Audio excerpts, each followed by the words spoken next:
defense to get 7 sacks?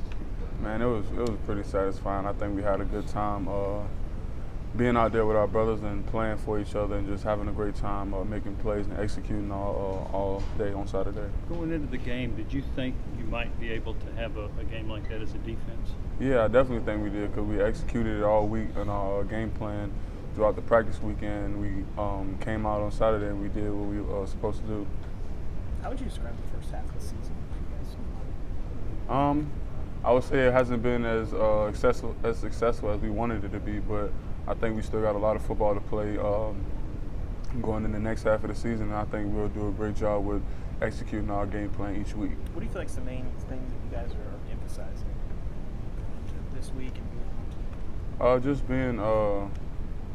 being like very executive. I think we just working on everybody knowing what they're supposed to do every single play, not making any mistakes, and just being on point with everything that we do this week because we're going in playing a great team and we give credit to them, and I think they don't make a lot of mistakes, so we have to minimize our mistakes and maximize on theirs.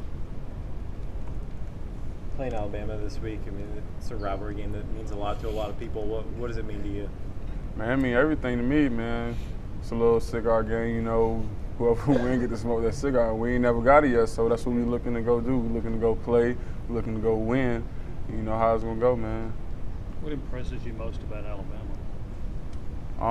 I think their receiving core. I think the receiving core is probably a good receiving core, and it's really they catch the ball and they get downfield well. So I think that's probably the most impressive thing about the team. What do you think of Tua?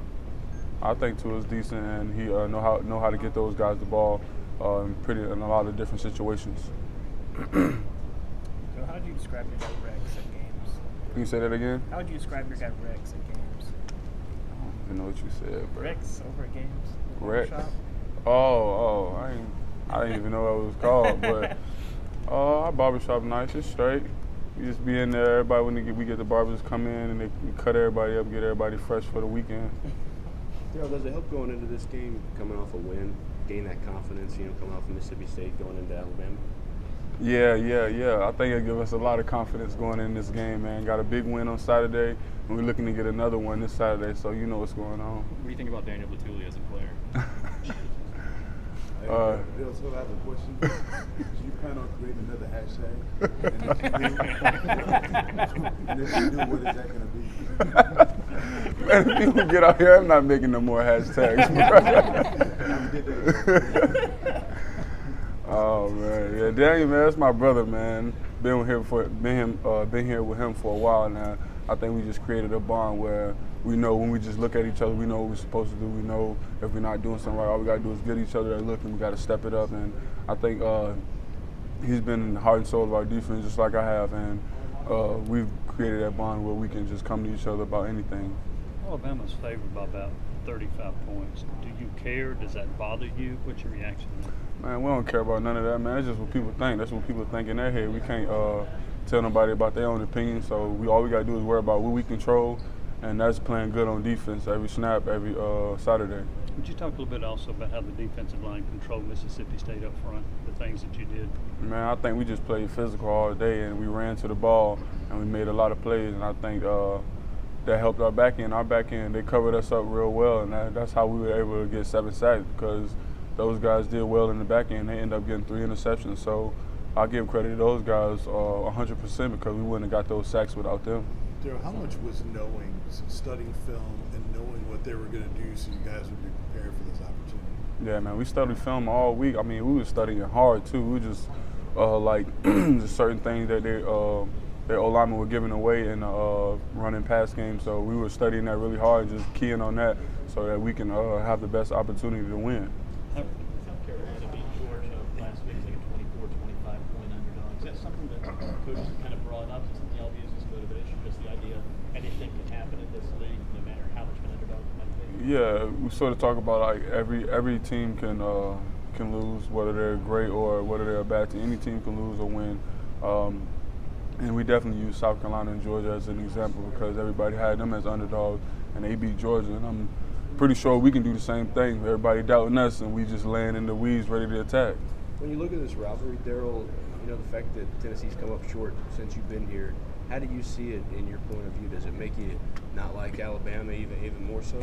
No, it just means we just need to come out and play with a chip on our shoulder and like just come out and give everything we got on that field. And I think the result would be what we wanted to be. You said you get more attention this week coming off of the game, a really good game that you have now on tape, that maybe you'll draw some of that extra attention that people thought you would get earlier in the year? Maybe I will, maybe I won't. I don't know. I don't worry about that. We just worry about playing the team and executing what we got to worry about on the field on Saturday. What were the things Mississippi State did to tip off the plays? Say it again? What were the things Mississippi State did to tip off the plays? What you mean, tip off their plays? You said that earlier you saw things in film where you could tell what they were going to do. We just some of the tackles, stances. We just knew whether it was going to be pass or run, and we pointed that out to our DBs so they wouldn't have to play into the run if it was a pass, and if it was a run, they would have to make sure that we were fitting all the gaps right. And how satisfying was it to shut down the SEC's leading rusher the way you did? Oh, that was very satisfying, man. We just came out and played our best game, and we all put together a great defensive game last weekend, and I think it showed. Two more. Have you seen the defensive line take some strides this year? How's that group played since the first game?